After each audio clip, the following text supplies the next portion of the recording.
Oh, I'm sorry. Did I break your concentration? Somewhere between science and superstition.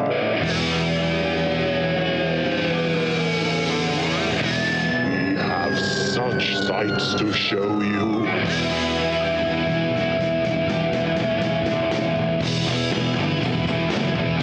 Strange Eons. Welcome to Strange Eons Radio. That's Eric over there. Hello. That's Vanessa over there. It sure is. I'm Kelly. Hey guys, how great was Crypticon? So good. My favorite. So, full disclosure, we are recording this before Crypticon. That's right. We have no idea if it was great, but we can only assume it was, barring some kind of Carrie situation where a woman lost control and telekinetically killed us all. Enjoy the last episode. The people I saw, so good. Missed all of them. I bought some cool stuff and I had some drinks. It was amazing. I'll do it again next year, I'm sure. The celebrities, whoa. Joe Bob. If all I'm goes so well, excited for Joe Bob. I'm going to lose my shit.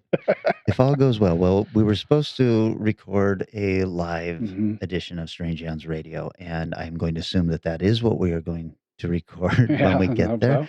I don't think there will be anybody in the audience, but maybe there will be. Yeah. It sounds like by ticket sales, the Crypticon is well under what it normally is. So this could just be a very intimate event that happened. We'll let you know when we know. That's right. But regardless of what is going on, we will record an episode there. We're going to do kind of I don't know if I'd call it a deep dive, but a side dive on John Carpenter's The Thing. And hopefully that'll be released as bonus content here shortly. Yep. Sounds good. You know what, guys? I need to get my eyes checked. Uh-oh. And I've known this for a while, but the other day I was down in Ballard, which is a neighborhood down in Seattle, and I had to run. I was working on my car. I had to run to the O'Reilly's, get an oil filter for it. And as I was driving back down through Ballard on Market Avenue, which is full of little shops and everything, I see that somebody has left their dog outside the door of a shop, and it looks very forlorn, right? I'm like, oh, what's wrong, buddy, as I'm driving up? And I realize as I get closer, it is a statue, and it is not even a statue of a dog. It is like a buffalo or a bison or something. Oh, and I was like, oh, Kelly, you probably shouldn't even be driving. So I can only assume you're short-sighted, because if you couldn't read, you would have addressed this long ago. Well, without my contacts, I am like blind as a bat. I've got to hold a phone like right up to my nose. Yeah, I have to hold a phone about 1.5 feet away to read, and it sucks. I'm like, oh man, if this was olden days, I'd be illiterate now. Yeah, that's true. Man, when I first moved to Seattle, because I moved from small town in Idaho, and I knew I didn't have great eyesight, but I was okay. I could read the board and all that shit like you need to do in school. But I got up here and getting to try to exit. There are no freeway exits in Twin Falls where you have to read what the freeway exit is. Oh no. So I'm going, oh shit. Okay. Time to actually go get some contacts or glasses, or I'm going to be driving in circles a lot. Well, and I knew I needed to do this, and I've got insurance to do it and all that stuff, and I've just kind of been blowing it off. And now, of course, we're going into having to wear masks all the time again. And I'm like, God, I don't want to try on glasses wearing a mask and not knowing. Trust me. I did that at the start of the pandemic. I got a new pair of glasses. I was really excited. I thought they looked amazing. Everyone in the shop was like, yeah, by the way, wearing a mask, early pandemic days. Uh-huh. Got the glasses, paid way too much money because I don't have insurance. Oh, geez. Yep. And they look awful. Oh, no. I hate them. They're sitting in a drawer. I'm wearing a prescription too old for the one I need. But I just can't. I can't wear those. And I'm too ashamed. I'm like, I don't know what to do. These frames are like Italian and they're really expensive. Can I sell glasses on eBay? Boy, I don't know. I would imagine they can pop out the lenses and put in different. Oh, yeah. So Yeah. you could sell them, I guess. Maybe I'll see if I can. It's a yes. Do what I'm saying is now. Go now when you can see the bottom half of your face because it does in fact matter. Yeah, I would think so. Now I want to see them. Yeah, no kidding. You've opened this up, and now you got to bring them They look so bad, bring 'em to guys. the next show. I'll just wear them at Crypticon. Everyone will be like, "Who's that weird girl with the fucking ugly glasses? They're huge on her. Doesn't she know?" Jesus. Oh man. Well, so with Mm. my poor eyesight, I did see a couple of things this week, though. Oh, nice. Ooh. And we Did didn't- you? we Did you didn't- see a couple things? through blurry. I mean, I was like, well, I bet this is awesome. And I bet you guys are watching this also on Disney Plus. What if? That is in fact true. Yes, I've only seen the first one, but bam, it's good. I've seen both of them and fucking hate it. You do? I hate it. Wow. Can you explain why? Yeah, absolutely. The first one, I felt like it was just a rehash of Captain America: First Avenger, but with the chick, and I felt like it felt cheap, it felt fast, it felt dumb. The voice actors are great. Uh, I didn't like the animation I'll ask personally. a quick Oh. question. Have you ever read the No, What If comics? I have not. Because that's what the What If comics Exactly are. like that. I'm sure. And But the second What if the episode Hulk was red or green or not green or some shit yeah, like but that? I feel like they're also like, oh, remember this funny bit in the movie when blah blah blah. Let's just use that again. And I'm like, I don't know. It just the second one I feel like is better because it treads a little bit more new ground. Sure. But I also hate the use of Thanos like hardcore.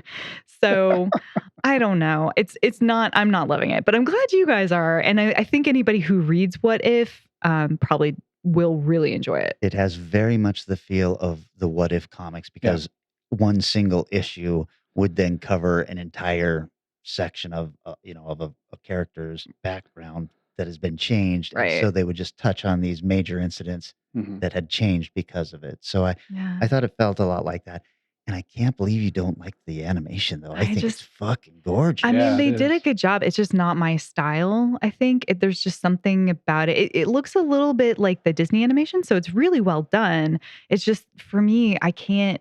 It feels not uncanny valley, but it feels like a little too close to people, but not. I don't know. There's something about it that's bugging me. I'm like, I know what these people are supposed to look like, and it's a little bit hard to watch them in animated form, especially when like Carter gets big. Right. I'm like, well, this is really weird. Like you're Amazonian and Yeah. Just like Steve Rogers did. No, I mean it's good. That part of the plot makes sense, but Yeah. I just meant visually. I'm like trying to connect the actress to what's happening. Well, I will respectfully disagree. And just like everything, I agree with me and everything I say. So, Of course, yeah. so you're wrong on this one. If you were start arguing with yourself, it's going to be a really interesting show. Kelly, you're full of shit. No, I am not. You should see me lying Pros, awake in cons. bed Oh, doing exactly that. Yeah. Oh no. Well, I'm glad you both and Eric. I assume you really liked it too. Oh yeah. What was it a that lot. stood out for you that you liked about it? That it was what if. It was exactly what Mhm. What If should be, Interesting. which is taking shit that's already been done in the Marvel universe Mhm. and slightly altering it and then showing what might have happened if it had. Also, Well- it's a nice like side quill to Loki to see what his damage to the multiverse has done now. And we're starting to see all of this shit. I actually didn't even think about that. So that is interesting. I do like the idea of multiverse and using this as a pivot point. And I think that overarching, like the Watcher or whatever, Watcher, sure. is obviously because he's like, I never interfere. I'm like, by the end of this, you're fucking interfering. Like, let's be honest here. The So- funniest thing about the Watcher in the comics was I cannot interfere, and every time he showed up, he was like, "Well, just this once." It's tempting. Like it's just really a story about temptation. That's Yeah, what- the Watcher's always been a weird character. So I don't get this. But I do like that instead of making him look like the Watcher in the comics, Mhm. they've kind of made him look like Eternity, yeah, which is a little that's more true. interesting. Yeah, he kind of looked. Didn't he just kind of look like outer space? Am I crazy? Not in the Uh, comics. No, in the No, I comics, mean in he's the Yeah, in the cartoon. yeah, Oh, in the comics, he's just a big bald dude with a giant head. with a giant baby head. Yeah, oh my there god, you go. that's upsetting. It really is. How do you Yeah. cast that? Like anyone who gets that role, like really? That's Danny what I look DeVito, shaved bald. Nowhere tall enough, though. Anyways. Well, I checked out a film in the theater that Nice. I've been waiting 2 years to see, and on bated breath, which was Okay. the Ryan Reynolds film Free Guy. Oh. I remember seeing trailers for this before lockdown and being Mhm. like, "Huh, that looks fine. I'm excited enough that I'll go." Yeah. And that feeling has lingered for 2 years to the point Oh, where I'm weird. like, I really have to fucking see this film because I've mildly been interested in it for so long that I'm almost passionate about going out and checking it out. Okay, this movie is incredibly fucking stupid. I fucking loved it. I I've heard, loved it so yeah, much. I've heard great things about it. Oh, Most of the stuff I've seen has been pretty positive. yeah, it's just I mean, I like the whole sort of Truman Show-esque elements to it. And if you like video games, there's some really good nods to the game world that they're not like super, super clever. They're not like somebody who plays and is really, really plugged into the game community, but it is enough that I think that people who wrote this are pretty passionate about games. So it doesn't feel false. It doesn't feel like nice. stupid. It feels like, fuck yeah. And then you got this fucking thing and there's a portal gun and they never say it's the portal gun. You're just like, that's the portal gun. Oh my God, you're okay. using it. So I want to see it. Mhm. I mean, this is the most positive review I've heard of it. Honestly, I've really? heard that it is a extremely average movie, right. but it, Ryan Reynolds is pretty likable. So Yeah. If you like Ryan Reynolds, I'd say this is a really fun view. And just in general, I don't know. I think I'm just really craving fun content all around. sure. And so Yeah. watching worlds get built and destroyed and strangeness and like, I don't know, that's just like my whole fucking jam. So Yeah. I just enjoyed the shit out of it. And of course, Taika Waititi is pretty fun. It's fun to watch him be an asshole. He's in that? I Yeah, didn't know he's that. like a Nice. major role in it. I'll go back to my planned one here in just a sec, but a quick sidebar. You said watching happy things. Mhm. I don't know if you have Apple TV. If you do, Ted Lasso is everything you've heard about it. It is so goddamn good. Really? Keep hearing that. Yeah, I keep hearing it too. So good. I watched the first 9 episodes of season 1. I think it's 10 or 11. And it's fantastic. Mm. He is so good in that movie. And it looks like such a one-dimensional character for about 2 episodes. And then suddenly, whoa, okay, this is neat. Oh, okay, I'm gonna have to check it out because I am just like, that's the content I need, right? No, now. it's a good for that. It's really good for that. Mm. Even when kind of crappy things happen, it's handled in a way like, oh, I'm going to hate this person when you see it. You know it's coming. I'm going to hate that person when this happens. And then it happens, you go, holy shit, they did that so well that it is still kind of painful to watch, but I don't hate either party involved. It's just really, really interesting. smart. Yeah. Unlike the Uh-oh. movie I watched. Oh, Uh-oh. Remember a few weeks back in Kelly's favorite episode ever, the winter episode, right. I was talking about Winter Beast. It came in a box set of local horror. Sure. And so I watched another one. No, not quite as good. Although it did also have stop motion in it as well. Ooh. The problem was, and I was What is the movie? called Fatal Exam. Okay. Oh, I've definitely seen the cover of this. I was all in for about 20, 30 minutes because it has that fun, here's a bunch of buddies getting together to make a movie and they're being goofy and you can tell they know each other and it's that local reasoning. Then I look and notice the movie's just a little under 2 hours long. Oh, motherfucker. I'm going, this is not going to hold up for 2 hours. It'd be pushing it to hold up for 70 minutes. Yeah. So, and it really doesn't. It is, it could so easily be cut too. There's so much fluff in this film. It's painful, which is sad. Because like I said, I love that nobody making a movie just because we can and it's fun. Let's just make a movie and they somehow pull off something crazy like Winter Beast.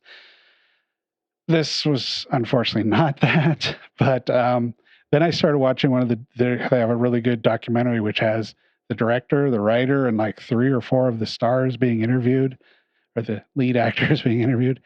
And they're a lot of fun. I'm going, okay, I can see why for at least a little while you kept me going watching this movie. And maybe if I'd sat and watched it in 4 half-hour segments, I might have watched it better, but that was disappointing. But it still looks great. Remastered like the love they always give. I think it's a Vinegar Syndrome. Remastered like they always give that love. So when you watch these long kind of spirally movies where you can see that there's something in there, but it's not quite at the forefront because they've just spent too much time wasting time. Mm-hmm. Do you ever just want to like recut it? Oh God, yes. Yeah, it was to the point where it's like, I could just make this. Like, what if I just take it and then put it on YouTube? Just cut it to like a real good, like decent, not as because there are shitty. so many segments where there's like 7 or 8 people in a room, and you've got to get every person's reaction. I to hate something that. Says like, oh, that's why I don't watch Lord of the Rings extended edition. I don't give a fuck what Gandalf is doing with his eyes in that moment. All right, just move on. Wow. That was a strange leap. Yeah. Sorry, yeah. I'm just thinking of times where I don't want to see other people's reaction shots. Or I'm guessing, a budget movie that had, maybe Gandalf's robe would cover the budget of like Sam. You know what though? That sounds like a perfect future subgenre. Movies Gandalf's that have robe. people making movies in them. Yeah. Oh, I like that. That seemed to be a thing in the 90s. Oh God, yeah, it's huge. Absolutely. I know which one I know which one I want. Then another one popped in my head. It's like, oh, there's at least 2 that I really would love to talk about. There's one I love to talk about and wouldn't talk about, and then there's another one I could talk about. I watched a movie called The Devil Within Her / Sharon's Baby. Okay. Joan Collins, Donald Pleasance, and Caroline Munro. And I did this because I was doing research for our upcoming episode that we're talking about Arrow stuff. And you mean this episode? Yes. And it was so awful. Oh no. That I just wanted to throw shit at the TV. Donald Pleasance couldn't like pull it out. He was fine. Yeah. Joan Collins was over the top. Oh, I'm not surprised. Carolyn Monroe was beautiful, but not enough. Not enough. And this was a woman who's had a baby, and the baby, of course, is the devil's baby. Mm-hmm. And it just falls apart immediately. It's like, fuck, I had really wanted this to be great. Is this it's a new movie? No. Oh, okay. Remember Donald Pleasance died several years ago? I did not remember that, but now I'm sad. Thanks. Joan Crawford. Joan Collins. I mean. You know what? I don't follow stars, y'all. I follow movies. Yeah. Well, it was bad, and I feel it needs to be said. Quit telling me this movie is good. It's bad. Oh, dear. Wasn't me, so I'm good. However, when we get to the next segment and we're talking about our Arrow films, you'll be interested to see what I did pick. I am totally interested. I'm interested in what Eric picked because I can see his box. So. Oh. Hey, Eric, how about you zip up your pants? No. Okay. Not again. Joan Collins is still alive. She was born in 1933, so she is not young, but she's still alive. Wow. That is an amazing woman. 79 or something? 80? 33 could be 80s. 79. Well, I had talked about this a little bit before, but I finished watching Wayward Pines season 1. Wasn't there just one season? No, there's 2, but I've been told not to watch the second one. Oh, yeah, I mean, the first one ends on a really fucking stupid cliffhanger. Like, you spend the whole season. Have you guys seen Wayward Pines? I haven't. I'm trying to remember what it was, but I did. I don't think I watched the second season. I enjoyed most of the first season, but I don't think I even watched the second one. You spend the whole season building up to this idea of they're trying to get out of the town, or at least the lead guy is. And like, what is going on outside the walls? And, what is this giant, bigger thing happening? And then you figure it out, and then it gets resolved. And then it's like building and building and building. And finally you get like kind of the good resolution where you're like, yeah, I could see whether or not they do a season 2, like I can see this being the next season. That would be really fun. Let's see where they take this next. And instead, they go 10 years later or whatever. That's right. Yeah. Yeah, That's and it's why I like, didn't watch the second season. I was like, no. And then it goes back to step one. Mhm. They're like, remember the beginning of season 1? Season 2 is going to start in that same place, but now the kids are running the town. Yeah. I'm like, fuck y'all. I'm out. Yeah, that's like Peace. 3 or 4 books, I think. Yeah. So there's a portion of information left on the floor there. It would be really good to have seen like that missing time period, because there's a lot that was interesting that could have happened. But It was like whatever. Battlestar Galactica when they did that with Yeah. the Oh, third and or then they're fourth on the season. colony, and Yeah. they're like, they've been there long enough where they 30 can't grow. years or something. I don't know. It wasn't that long, but it seemed like it was just an insanely long time. Yeah. It was Yeah. actually like 3 years. I think it was 3 years. Mhm. But yeah, you're like, man, this is a shitty planet to try to live on, guys. I saw one that was better. I think, Kelly, you talked about this a couple Oh. weeks ago, but Jacob's Wife, Yes. which I Oh, thought I had yeah. seen, but then I started watching on, I have not seen this, and Oh. it is so good. It's very good. It's so much fun. It's on Shudder now? Yeah. Okay. Well worth seeing if you haven't. I've got it on my Halloween list. I'm really excited for it. It has so many, it's a good story. The story's good enough, but the moments and the performances by is it Fassbender Yes. and Barbara Crampton are top notch. It's the best movie she's been in a long time. Years and years. Yeah. And she is so good, and he is so good. And there are moments, like I was talking about that Ted Lasso thing, where you see something coming and you know that moment's happening, and it's so good and so well handled. Like the reveal with the wife and when the guy figures out what's going on, that moment Right. was so good. Where I was like, this is a cool movement. Then that scene happened, going, oh fuck, this is a really well written film. And it's highly, highly recommended. Really good. It's one of those things, all these actors have to take whatever scripts come their way when you're at a certain level, because you got to pay the rent, you got to pay the Yeah. bills and everything. But this is a script that she found and then developed for herself. I Oh, guess that okay. she, Oh, she was cool. just like, I need to play this character. Mhm. And it Oh. really comes across Yeah. as very, very much a passion project for Mhm. her. So That's awesome. Very good. it made me feel good to see her in something good, because it has been a while. Yeah. All right, guys. Well, how about we take a little break, and then when we come back, we're talking about Arrow distribution.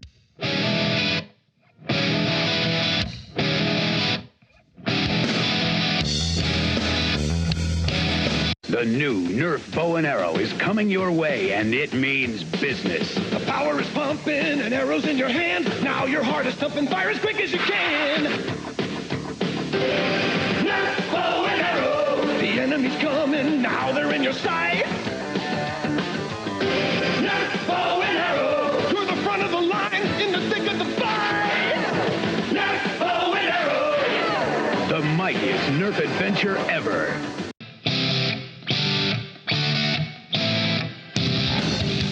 We have returned. Eric, this was your subgenre. You want to Yes. explain what it is again? It's kind of like I think we did it with Shout Factory, where we just picked up something out of their catalog and talk about it. Every once in a while we get, I don't know, like Winter, where at least one of us gets horribly frustrated trying to find one. So it's Feeling attacked here, but so it's fun to just open it wide up. And Arrow is actually a much bigger boutique company than I thought it was. They Mhm. have thousands of Especially video. between the UK Mhm. version, the US distribution, and the online. There is a lot under there. I was really surprised, because now I am watching the Arrow streaming Mhm. service too. And when you first suggested this, I was like, I know exactly what I'm going to pick. Mhm. And that is not at all what I picked by the Wow. time I got to actually looking at things. So, yeah, I'm very excited to see what you guys picked. Yeah, and Arrow's a UK company, right? Mhm. Okay, I couldn't tell if they were Yeah. just UK, especially if they're actually UK based. They're UK based. I remember when I was working for a Netflix knockoff, we used to get a bunch of stuff from Arrow because they were like just a little shop, basically. It was like one guy in a room sending stuff over, just being like, I don't know, here, give me a couple bucks. And now Anything- it's fucking awesome. Yeah, it's phenomenal. Shall we dive in then? Yes, Yeah, please. please. So the movie I picked was Tokyo Fist. 2人はどこで出会ったんですか？パン屋です。パン屋。小島、今日も来てたの？だって待ち合わせしてたって。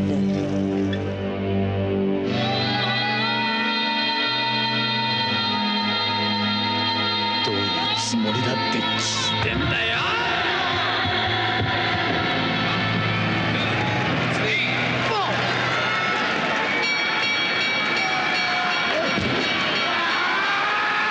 それからあいつと俺は学校もサボって。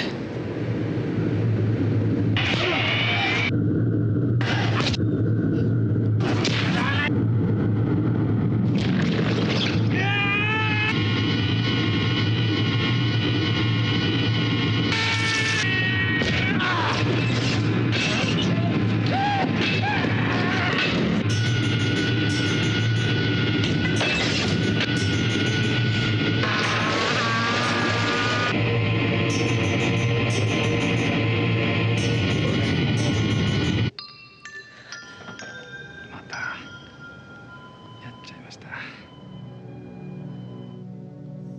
あんたもバカだね。何化け物にボクシングを教えてんだよ。ゆずるさんはとても柔らかかったですよ。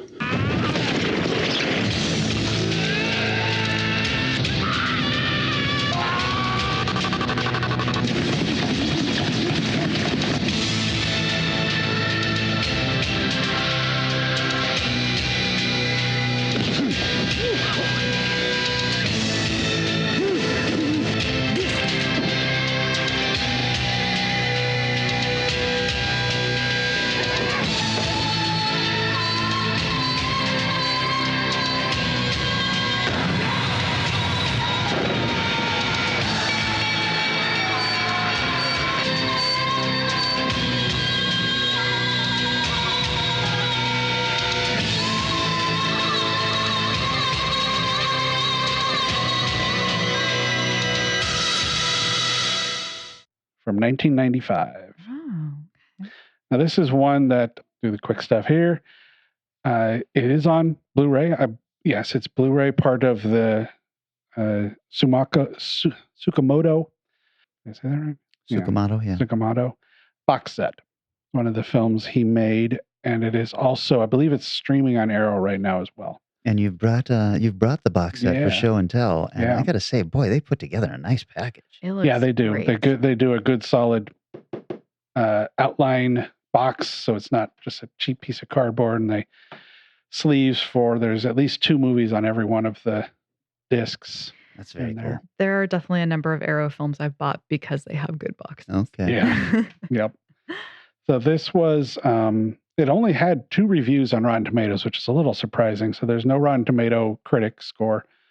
But the audience, which had like more than 500, is 77. Mm. Solid. Fairly highly rated. It said low budget. It looks low budget, but I could not find specifics. Mm. He's kind of an underground director. He is very well known, but he's not particularly very well box office. He's Shinya Tsukamoto, who is best known for Tetsuo the Iron Man. Mhm. Right. And the series of, there's 3 of those films. He also has done a movie called Vital and Haze, and Bullet Ballet is supposed to be quite good. That was the other one I almost did, but I settled on Tokyo Fist. This was directed by him, of course. Writer Hisashi Sato, who's also done Wangan Bad Boy Blue Mhm. and Bicycle Size. Okay. Also, and the director also wrote part of the film. It stars Kiro Tsuda, who's been in Ring, Ring, Ring, The Champion Belt of Tears. Beautiful. I don't know. Ju-on, The Curse, Oh, yeah. 1 and 2. He is the lead actor. The director is also the lead actor in the film. He's also he's actually acted in a lot of films, including Shin Godzilla, most of his own movies, Dead or Alive 2 and Ichi the Killer by Takashi, I think it's pronounced Miike, or is it Mike? Miike. I can't. I'm not sure. But probably the most notorious Japanese filmmaker. Yeah, no kidding. Koji Tsukamoto, his brother, plays the opposing boxer in the film. So him and his brother are beating the crap out of each other in this movie. And he starred in several of Shin's movies and sexy guards in their ripped uniforms. Oh my. He gets John Carpenter style credits on his film, where it's like his name is above the title a lot of times. Because he does most of the stuff in the movie. I'll get to that later on. But I'm about a minute into the movie when I realized this is going to be a crazy ass film. I have seen Tetsuo. That's the only one of his other one of his I've seen. So I was expecting a little weirdness. Boy, the camera work and the sound are just turned all the way up in this movie. It is crazy. It's borderline our genre because it's really a boxing relationship movie. Oh, wow. But the way it's shot and shown is right up the alley of many horror fans will find a lot to like in this movie. Oh, cool. The lead starts out, Shin starts out basically as like a lame insurance agent. He's asked to do menial tasks by his other coworkers, and which he does. The film has an amazing blue tint to it at this point, which is really an interesting choice. And I thought maybe the whole movie was going to be that, but as you go on and the story changes, he adjusts the hue of the film. It's very well done. A lovely, disgusting shot of a dead cat being eaten by a bunch of maggots. Jesus. The sound is far worse than the imagery on that one. And now, as he's approaching home, the tone and the image of the film starts to go more of a green-yellow. My take on it as the film went a little bit further was it might have been indicative of the insane jealousy that this character is about to show. So it goes from blue, where he's just bored and living life, to this green-yellow when he gets really jealous. So he's at work. He comes across a dead cat on the way home or something? Yeah, he's walking home, just sees a dead cat. It's just like, Absolutely. I don't know why. There are a lot of images like this. The film is very, very, very visual. The storyline is very simple, but it is told in such a fascinating way. He is an incredibly good filmmaker. He comes home and his wife is there with his old friend from college, I think it is. But it's kind of obvious that he's there hitting on her. Sorry, it's not his wife, it's his fiance. There's one segment that I really didn't understand going on to the movie till I was reading a little bit afterwards. But apparently in Japan, death is very, sometimes almost cold and very separate. And he keeps going to the hospital, this thing, and I thought he was getting tests, but it turns out he's visiting, I think, his mother who's dying. It's just very different tone. It's very clinical looking. It looks completely different from the rest of the movie. Although he does have some weird tests at times. The moment you kind of realize, well, this guy's got some real problems, is his wife gets a picture of herself published in like what looks like her work's newsletter or something. Kind of a sexy look. She's got a one-piece bathing suit on, nothing that evocative, but he loses his shit. He's like, why are you looking that way? And what are you doing with that? And it's like, okay. The next scene is the boxer friend of his has shown up again and hits on her hard, tries to kiss her. She stops that, but of course, her fiance doesn't believe that she stopped that, and his jealousy continues to escalate. He goes over to confront his boxer friend, who beats the shit out of him. Oh no. And this Makes sense. Yeah, this is where you get the violence in this film. It's brutal when he hits people and the nose flying apart and blood flying everywhere. And it's like, oh, wow. Guy knows how to put violence in his movies. So he does not do well on that, but decides, and his fiance is not interested in this at all. Once he gets his ass kicked, she starts to change, goes over to the boxer's place and starts hanging out with him and starts piercing her own body. Oh. And gets a tattoo, which again, I know I'm missing symbolism here. So I looked it up. And tattoos, especially, this was in the mid-90s. So tattoos were still very forbidden, very super rebellious to do something like that. Okay. And piercing was not far behind, at least anything beyond like ears. And she's doing all the piercing herself, which, if you've seen Tetsuo, the guy knows how to put metal through his flesh. I was like, Yoy. So he decides, she basically leaves him, and he decides he's going to learn to become a boxer by going to the gym his friend or his ex-friend is practicing at. So they're basically learning to box in the same gym. Okay. The professional boxer is going to get into harder and harder fights. And there's sort of the Rocky versus Clubber Lang scene where a fighter gets killed in the ring by the next fighter he's going to fight. So they do a nice job of these three characters are explored. They're looked at fairly well, especially the female character who in most films would just be a generic thing. She is very strange and very hard to figure out in this movie, but also really interesting because of it. I'm really surprised that they spent time on that, because usually it's like the wife might be troublesome and then they kill her, or she goes to her mom's or whatever, and you never see her again. Yeah, it goes a little deeper than that. I almost want a little more for her, but they did at least do a fair amount. Are we being asked to identify with the jealous guy though? Is he kind of the hero? Really. Or not really? Is it just like observant? Are we like looking at it top down? I see. Yeah, it's much more that. It's much more because you start off that way, but as soon as he goes hard jealous, it's really hard to stick with him. Sure. And he continues to get darker and meaner as the movie moves on. But as the motivation and energy between the two guys increases, as she sees more violence, she starts piercing herself more and a little more violently. There are amazing scenes of Tokyo presented in a way I've barely ever seen Tokyo presented in a movie, where it feels grimy. It feels darker and more ominous. Like you finally, like it looks like Tokyo, realistically speaking, is a very clean city, but it's still a large city. Sure. Yeah. So there's still dread and scary shit that goes on with it. I love that they explore that, because they work so hard to keep that image of we're perfect and you won't even find gum on the sidewalk. Exactly, yes. Huh. The progression between the three characters continues, and the boxer guy kind of starts to lose. Once he finds out who he's fighting, he kind of loses some of his violence. And as soon as he does that, the lead lady starts taking all of her piercings out and looks at covering her tattoos and stuff. They're interesting people to watch.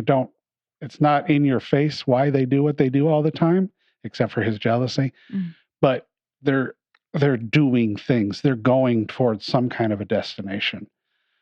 And they all have terrible relationship skills, though. Yet another interesting musical note that reminded me of Suspiria. The ending of the film comes down to the two of them battling each other, and it's really gruesome battles. Like in a match or street fight kind of thing. And I got to be honest, by the end of this film, I had that beaten up feeling. This film works you over. The films where you feel you've gone on some kind of a journey or something like that, and you walk out watching it with a definite feeling, this film gives you that. And it's a rough one. It's sit at the end kind of going, whew. It's very kinetic. It is always moving. Something's always going on. Really dark film. Not a lot of plot, but that's okay. It ended up on several best of film lists in Japan after it was made.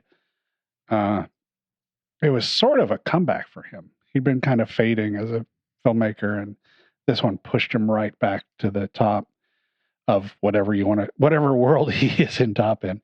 He was the director, writer, producer, lead actor, DP, editor, and art director on this film. Jesus Christ. So he earns the above the credit listing. I mean, he's a film by. It sounds like all the visuals. It sounds like all of it just manicured by this guy. Yes, very much so. I like the way IMDb lists it as nihilistic and misanthropic. Yep, I can go with that. It was praised for the way it dealt with the city of Tokyo, for making it up. I guess you could almost say it's 4 characters, because Tokyo is very prevalent in this. It's sort of like 70s New York movies, where New York is definitely a part of the story. Tokyo is definitely a part of this story. He started off like thinking he was going to make a fairly realistic boxing movie, but that just wasn't the story he wanted to tell as it went along. Yeah, it kind of got away from him. Yeah. He wanted to punching and the boxing to look like life and death level stuff. And they do. If this was real boxing matches, I'm pretty sure somebody's dead at the end of every one of them. The brother was a professional boxer, and was actually teaching boxing at the time this movie was being put together. I went to the brother because he just couldn't get the skill level from actors. He wanted real boxing. So he went to his brother and hired him to teach him how to box. And they spent a year together training how to fight. And it shows. These guys look like chaotic, but professional boxers. I mean, you're not going to see clean fights in this film, because nothing in this movie is clean. Sure.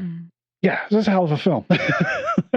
I mean, it's so funny, because I feel like this director makes stuff that feels a lot like the Ito comics, where it's not quite, it's not quite as bodily disgusting and to that level, but there is a disturbingness that is explored that is really fascinating. Yeah, he is very good at doing that. Have either of you seen Tetsuo? I have. Yeah. So you know what I'm talking about when I say kinetic and crazy, without the stop motion. I might have to look and see if this is streaming. Yeah. Because it sounds interesting. Yeah, absolutely. Sounds like a good pick. Oh yeah, I was surprised. But yes, the end of the movie though, just sitting there going, how about you? Yeah, so I definitely went on the other end of things. You picked a film that was probably going to be really good, and I picked a film that I knew was going to be pretty bad, but it was on my shelf and I hadn't seen it yet. So I thought, you know what? Today's the day. So I'm cracking this bad boy open. So I saw the 2006 classic, Southland Tales.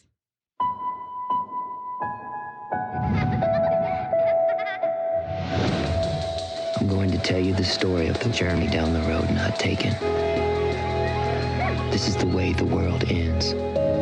This is the way the world ends.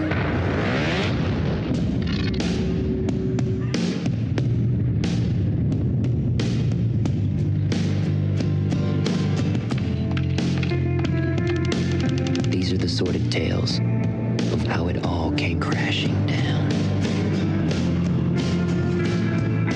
This is an epic Los Angeles crime saga. And you're researching your role? Yes, it takes place in the near future. Scientists are saying the future is going to be far more futuristic than they originally predicted. You're gonna have to wear a bulletproof vest.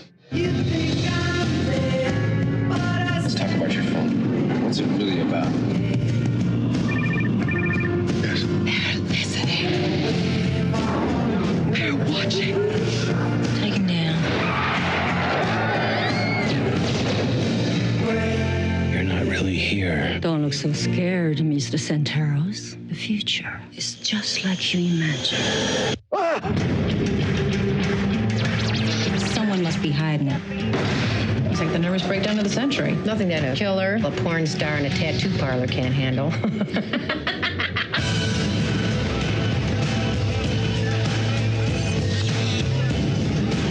It is time for a surgical strike.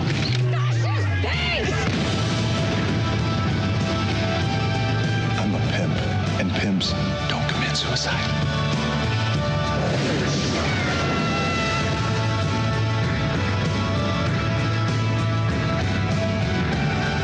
It all ends tonight.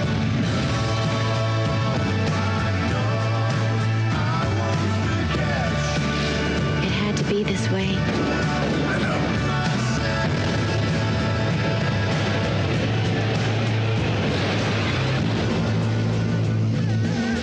There's a a lot less violence in the world if everyone just got a little more cardio.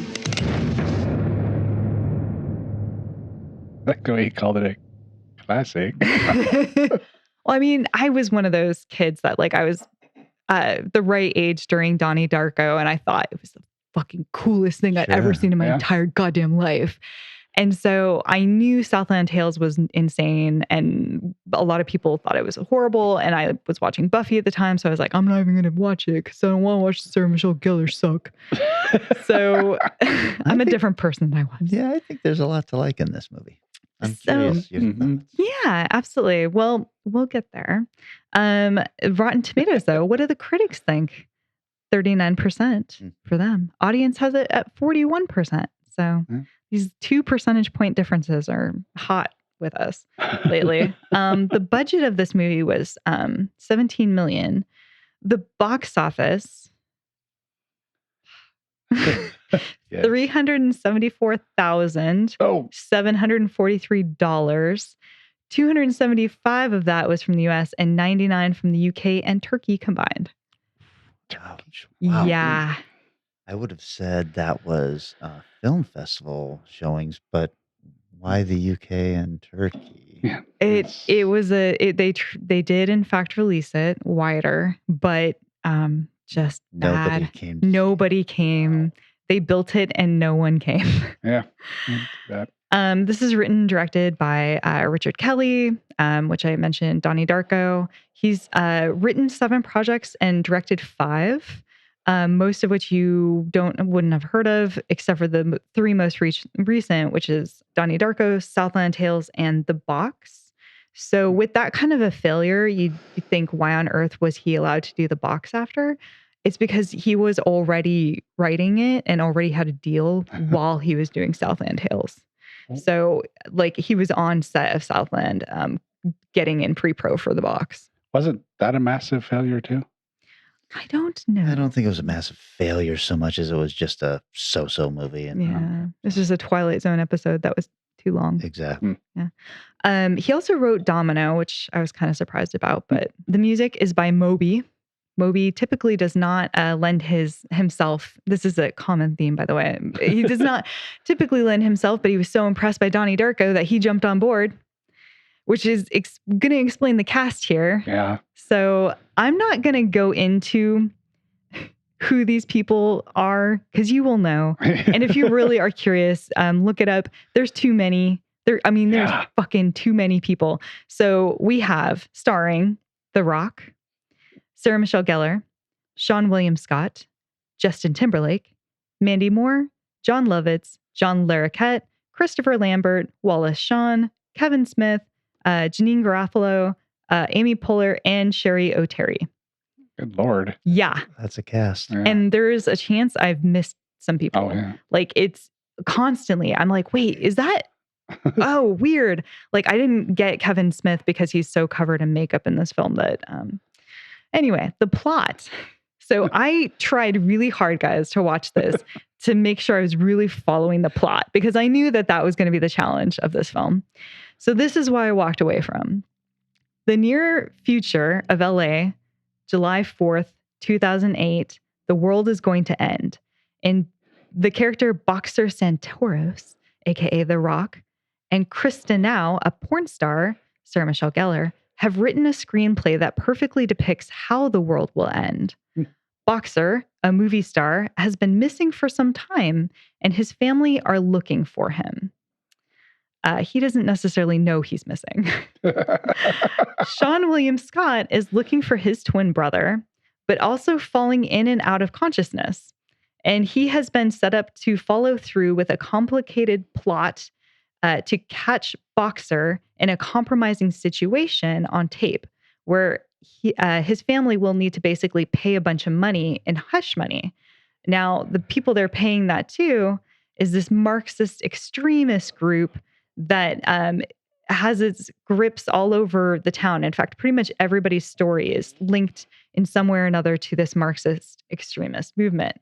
They are also interested in taking down The Rock's mother-in-law, who is a politician up for election. Everyone, including them, is basically being set up by Wallace Shawn, aka Baron von Westphalen, who has built a tide machine that will get rid of fuel dependence. So, and he has been tricked by his assistant, who has kept it a secret that when the rock went missing, he crossed a line into time travel and created a duality that will end the world by collapsing the fourth dimension. Well, that is probably just one of the ways in which the world might end. The tide machine might also do it. Social unrest is like insane right now. That might do it. And there's a crazy new drug that also will probably end the world. That is the film. That is the plot. Now, the things that actually stuck out to me, a few highlights. The Rock is super slender in this movie. I was like, damn, The Rock, you are like, to us, he would be like a built up dude. But compared to The Rock as The Rock is now, I was like, you're like fucking anemic. You're like nothing. You're like a little puny dude. He looks like a size large, like literally just a size large.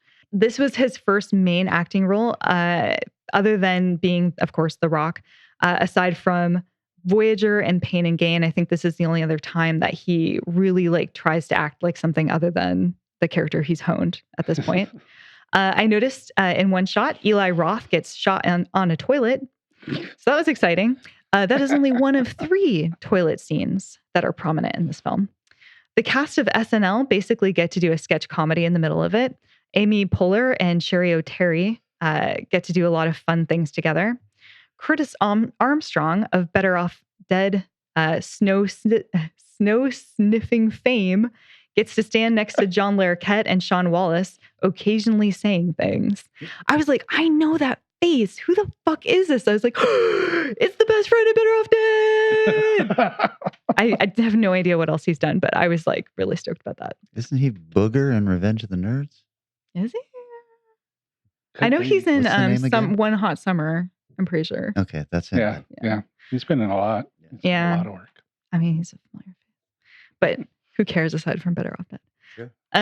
John Larroquette gets his balls tasered. That's fun. Sean Wallace and Zelda Rubinstein are typecast basically to play characters that they are already famous for, which is too bad because they both took it thinking that they would get to act in a way which the director promised would not be typecast. But he's literally doing The Princess Bride and she's literally doing Poltergeist. Wow. So yeah, it's pretty bad. John Lovitz has white hair and plays a killer cop in love with Sherry O'Terry. It's fun. Mandy Moore and Sarah Michelle Gellar do an interpretive dance on a Zeppelin. Christopher Lambert is in acting as an arms dealer who does a lot of things for seemingly no reason. Kevin Smith is an army general with no legs and a lot of makeup who talks to a hot, by the way, she's fucking stunning in this, Janine Garofalo. But neither of them have as much makeup on as Sean Wallace, who is fully dragged out. It's kind of phenomenal for no reason, which is fine. Sean William Scott talks to himself on a floating ice cream truck while a kid stands on top ready to take down the Zeppelin with a rocket launcher given to him for seemingly no reason, again, by Christopher Lambert, and 2 CGI cars that have graphic sex. So those are just a couple of highlights from this film. Before I get into trivia, I did really like it. There was a lot of really interesting things happening, and my mind was doing this sort of constant puzzle box. But it's also a very bad movie. The story is insane, and I'll get into that with the trivia as to why that happened. But I don't know how to feel about it. It's complex. It certainly doesn't have the payoff that Donnie Darko does at the end, where you're just oh, okay, this all suddenly clicks into place. And Correct. You're expecting that at the end of this movie, and it does not. He shits the bed. Yeah. And actually, let me go ahead and get into the trivia because that might explain why. Kelly wrote Southland Tales shortly before the September 11th attacks. The original script involved blackmail, a porn star, 2 cops, so way more typical like dirt of LA. After the attacks, Kelly revised the script. He said, the original script was more about making fun of Hollywood, but now it's about, I hope, creating a piece of science fiction that's about a really important problem we're facing about civil liberties and homeland security and needing to sustain both of these things and balance them. So that's problem one. He rewrote the entire kind of premise and purpose into a very squishy idea. The next problem, Southland Tales was initially planned to be a 9-part interactive experience, with the first 6 parts published in a 100-page graphic novel that would be released in a 6-month period up to the film's release. This kind of happened, but actually only 3 issues were made. The feature film comprises of the final 3 parts of the experience. A website was also developed to intertwine the graphic novels and the film itself. Kelly later expressed a regret in releasing the latter chapters through the original film, stating that this placed the audience at a disadvantage. Is that disadvantage not knowing what the fuck is going on? Yes, Oh, absolutely. okay. 100%. Being like, there is 100 pages of content. I have no fucking idea what happened. Wow, I didn't know any of that. Yeah. So it's all kind of makes sense.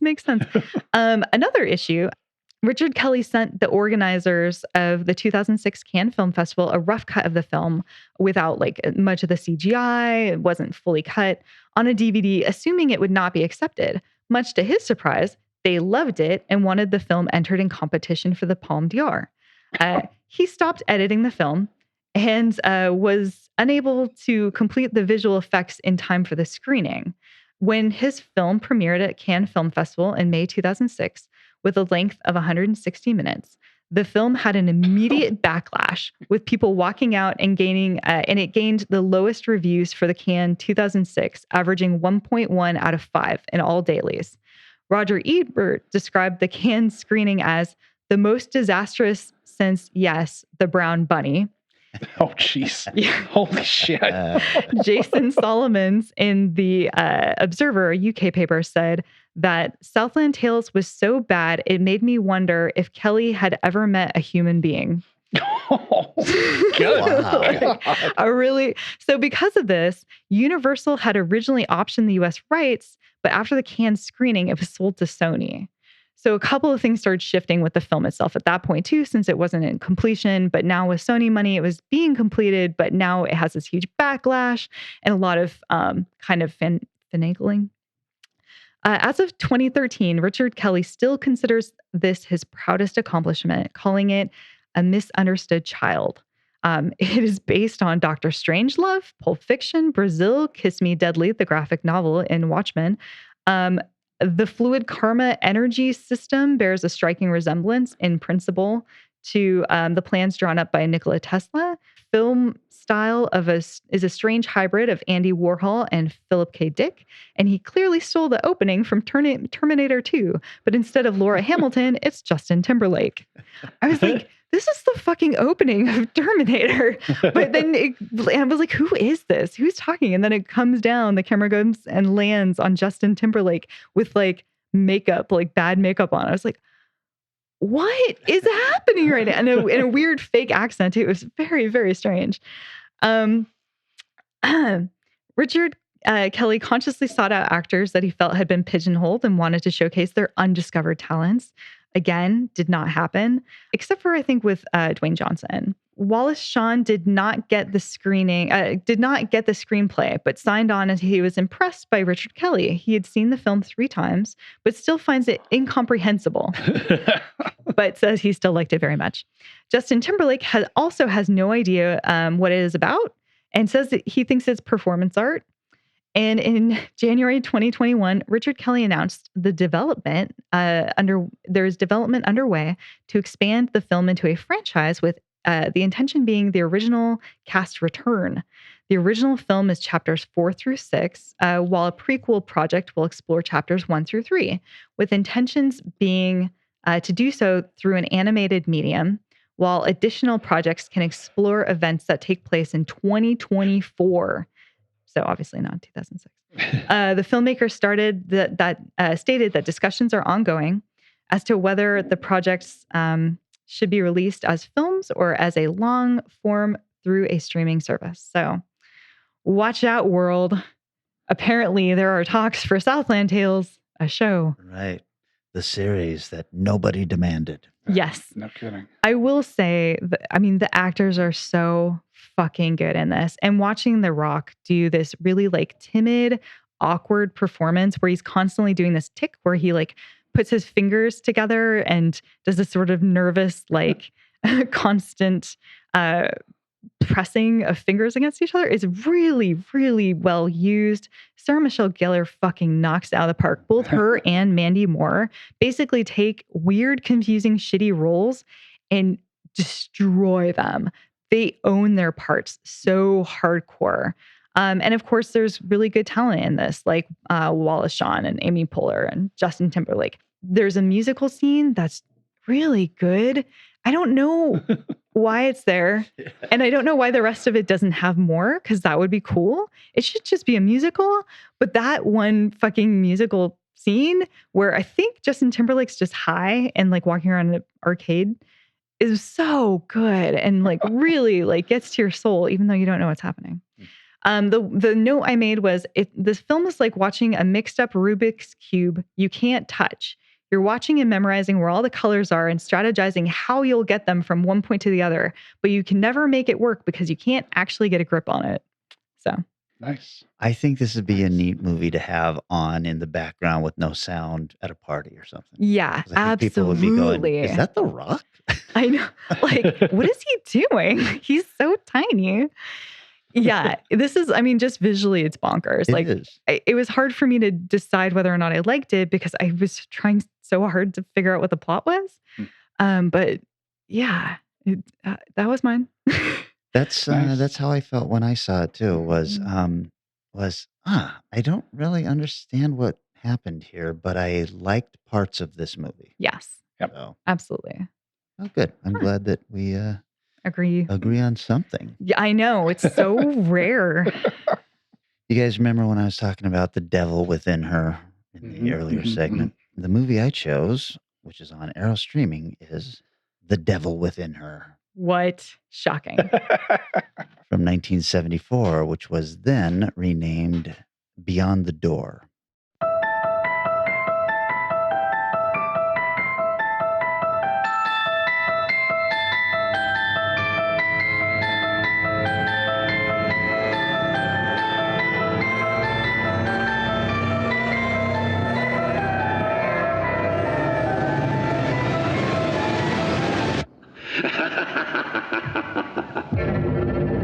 I've been waking up suddenly in the middle of the night. Your symptoms have alarmed me from the very first visit. No doctor can possibly explain her pregnancy. Sometimes I get so hostile and violent. I can hardly contain myself. Jessica's the victim of a power whose strength is beyond your comprehension. I don't want to have this baby, Robert. A child must be born. I suppose everybody else is supposed to be scared. Are you? Sure you, he will be born. I smell the stench of your rotting flesh.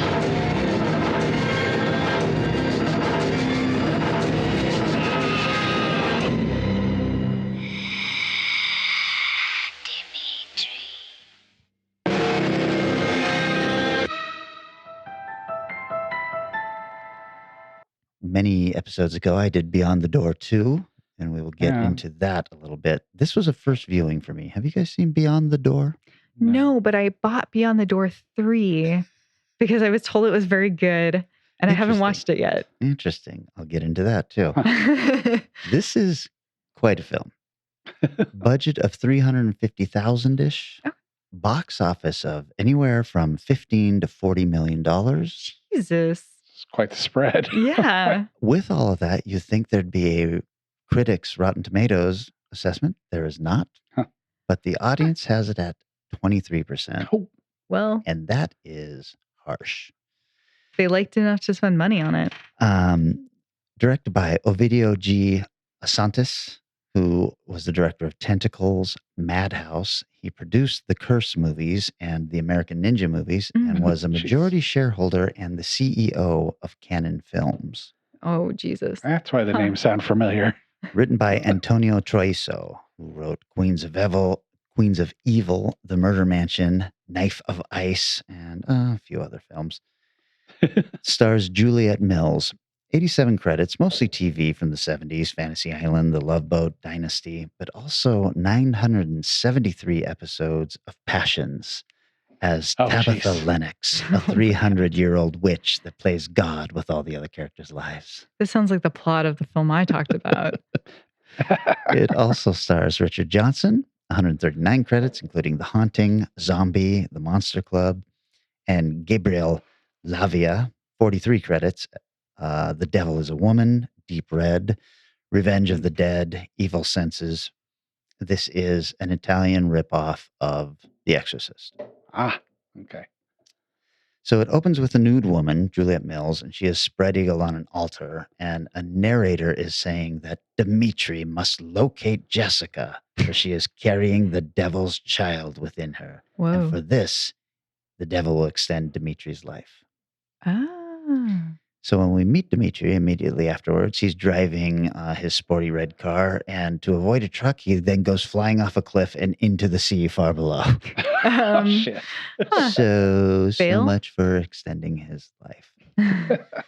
Then we meet Jessica, and she pulls up on a street in San Francisco with her kids. And let me tell you, these are mouthy little shits. The girl is maybe 10, and she is swearing constantly. Oh. The boy isn't much better. He's younger.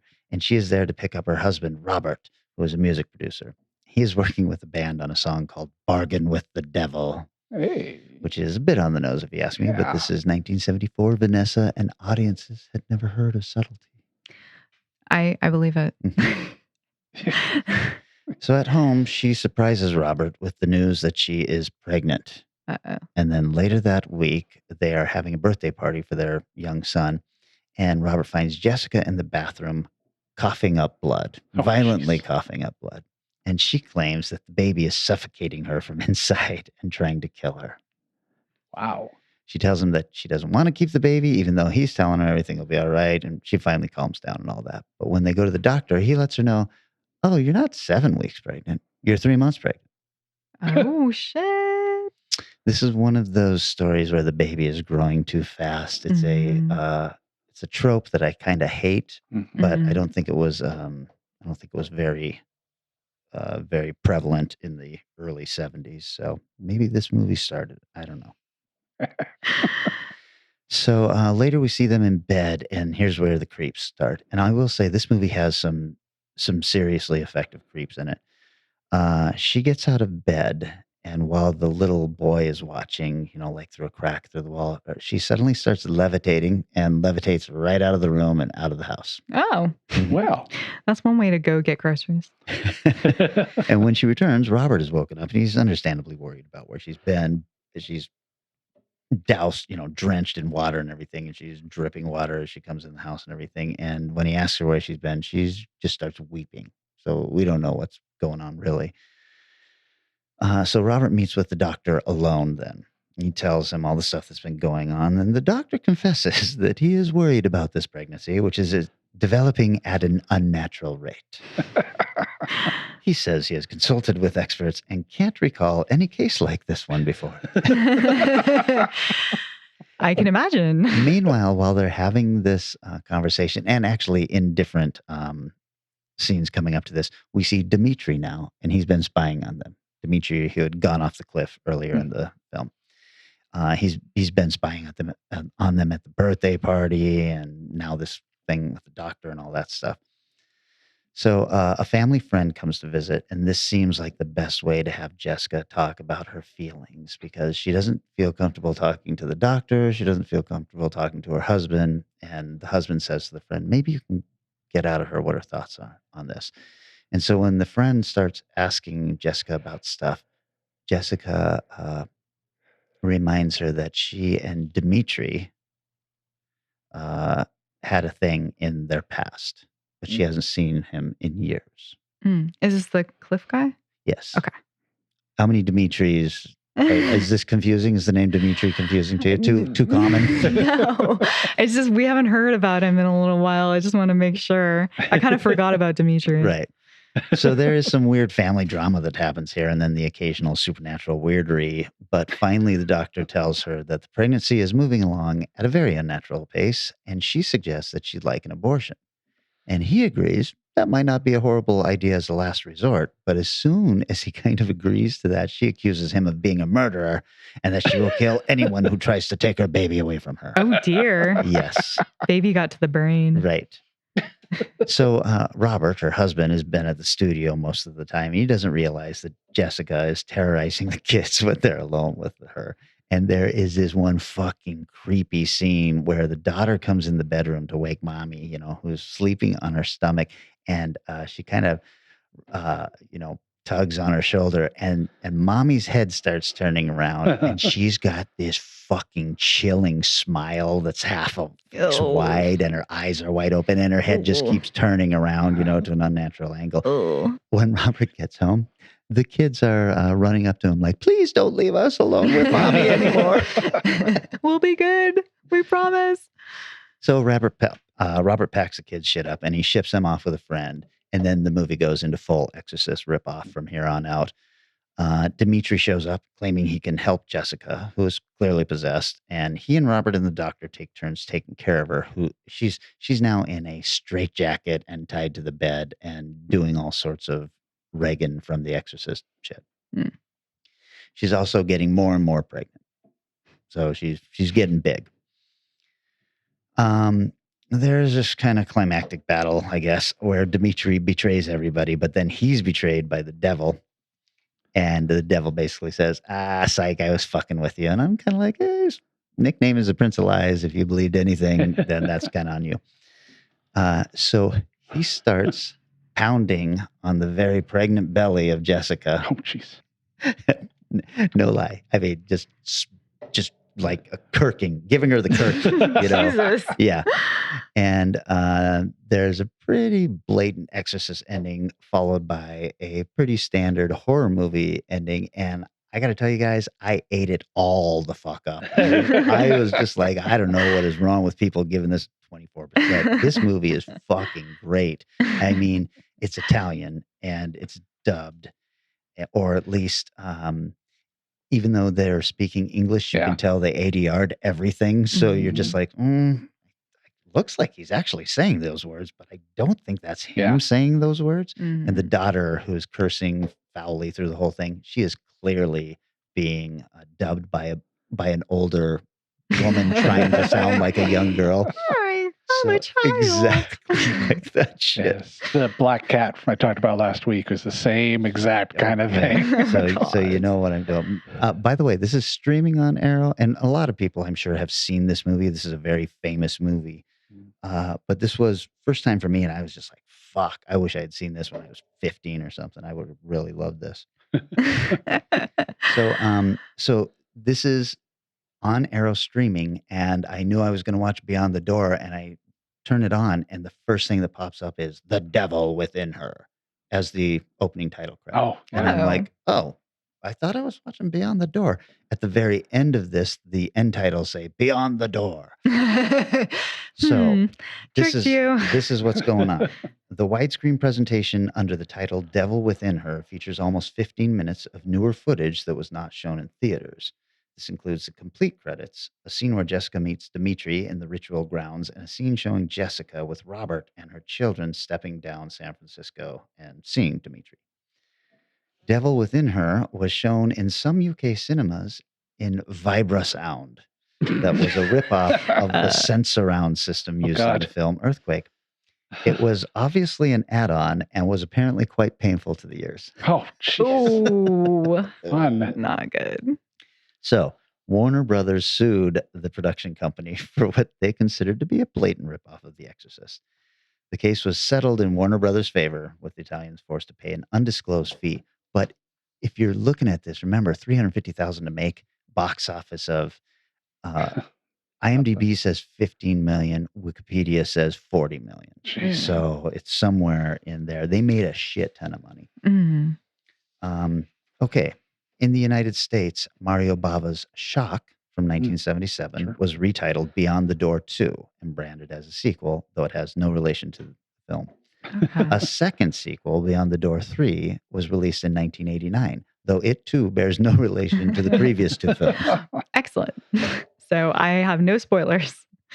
Well, and I want to see now Beyond the Door 3 because if you recall, I did Beyond the Door 2. Right. That's a film I also like. So I'm curious if this third one is any good. Yeah, I think it's a Vinegar Syndrome. Oh, is it? So it's not on Arrow? That's a bummer. Yeah, I think. During a 2005 interview, Juliette Mills said the producers offered her a choice of either points in the movie or a salary.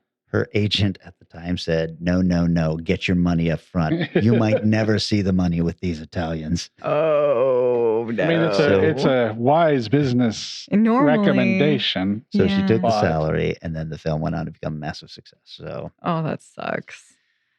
To drum up publicity for the film, you guys are going to love this. The director hired actors to faint in the theaters the show did. Oh my God, that's so good. And also had ambulances parked outside. Sure. And it worked, becoming a runaway hit in Italy. Wow. And then finally, according to director Ovidio Asantis, he originally had a deal with Sam Arkoff at American International Pictures, which had shown interest in the film. However, when Asantis was approached by the Film Ventures International at the Milan International Film Festival, he pitched Asantis a very detailed promotional campaign for the film and had money for prints and advertising. But he didn't have any money for advance payment or anything. So Montoro, the Film Ventures guy, ended up selling his car and paid $100 to Asantis to secure U.S. distribution rights. Wow. Wow. Quickly became the top grossing independent film of the year. They've got here in this particular thing, grossing over $30 million, despite the legal action by Warner Brothers in their attempt to have the film pulled. Arkoff, on the other hand, distributed the blaxploitation possession film Abby the same year, which also proved successful at the box office. However, that ended up in litigation with Warner Brothers also, and they won that one, and he was forced to pull the film from the theaters.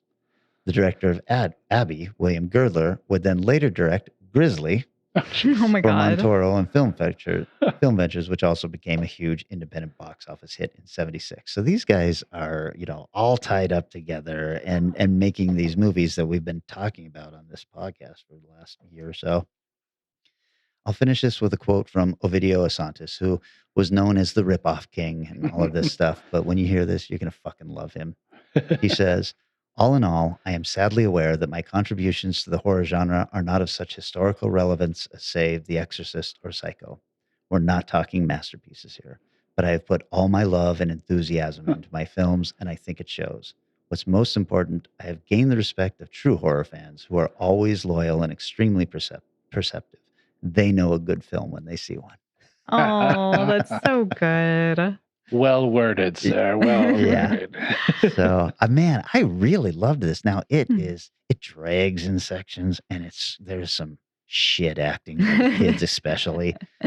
But there is like genuine creepy scenes when she turns her head around. I mean, the hair on my arm stood up. I was Oh my like, Jesus gosh. Christ, this is horrifying. But it is. That's definitely a ripoff scene. The head turning around, she pukes out the pea soup at one point. Sure. She's in the bed, levitating on the bed, and all this stuff. It was like, this is lawsuit worthy for sure. I see why you lost. Yes. Every once in a while, you talk about a movie like that, and you think in your head the way the box office and movies are now, and you go, it's amazing how much money movies that looked like and had the content like this could make. Yeah. Before you had direct video and stuff, where those movies probably would have gone coming out 10 years later. Yeah, and I'm sure this just went immediately to the grindhouse theaters and then started doing such big business that the other theaters just had to kind of pay attention and go, oh shit, I guess we'll show this in our theater too. Yeah. I mean, for this to make $15 to $40 million. That's like a lot of Italians going to the cinema. Yeah, that's a lot out of 42nd. That's a lot further than 42nd Street will take you on its own. Yeah, absolutely. In 1974, Wow. before there were multiplexes and all that. But that was also the thing. There just weren't as many movies being made. Right. So this would show, at the Grindhouse, probably a couple of big ones, then spend a lot of time at the drive-ins. Oh, Yeah. sure. Show for 6 months, Sure. 10 months. I mean, Jaws showed for what, 10 years in the theater? Oh my God. So that was my movie. And I did really love this subgenre, Joyce. So good job, Eric. Cool. Nice. Another one, just like Shout Factory and the other, we could revisit easily. Oh, yeah. Oh, yeah. I hope we do at some point for sure. And I'm going to be obviously just like Eric for the last several episodes saying, well, I watched this movie by this guy again. I'm going to be doing that with that Arrow streaming service because I have found some cool shit. So much good stuff on there, man. It's so good.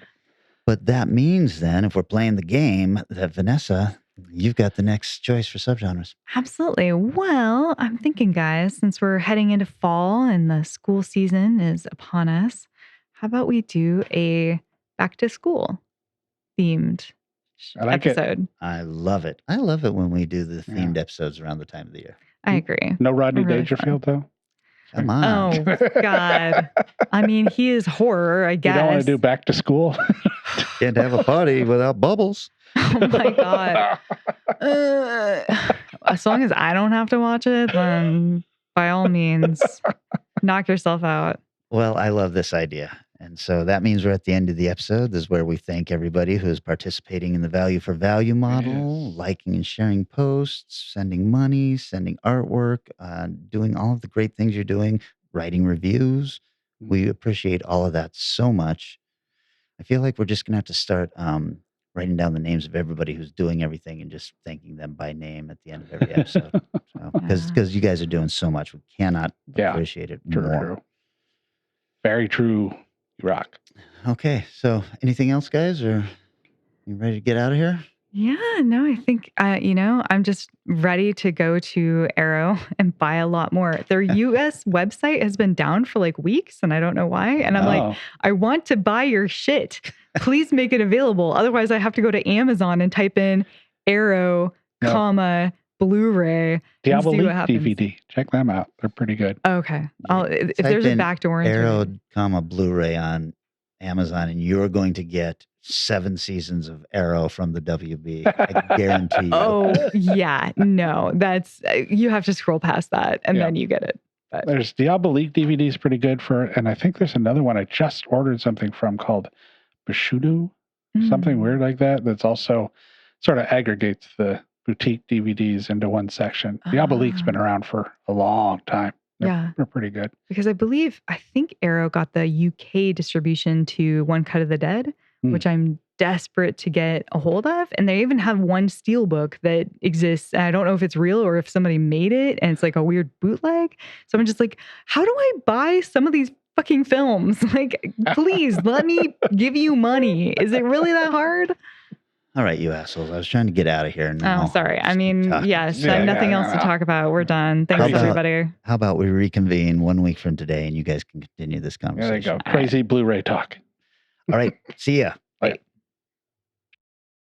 Our show is recorded somewhere high above Naval Station Everett at the nexus of all realities and is engineered and produced by Eric Margaret. Our theme music is Strange Eons Part 1 by the band Nightshade and is used with permission.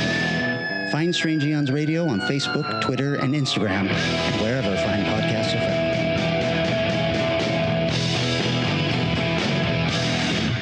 There's one I love to talk about and wouldn't talk about.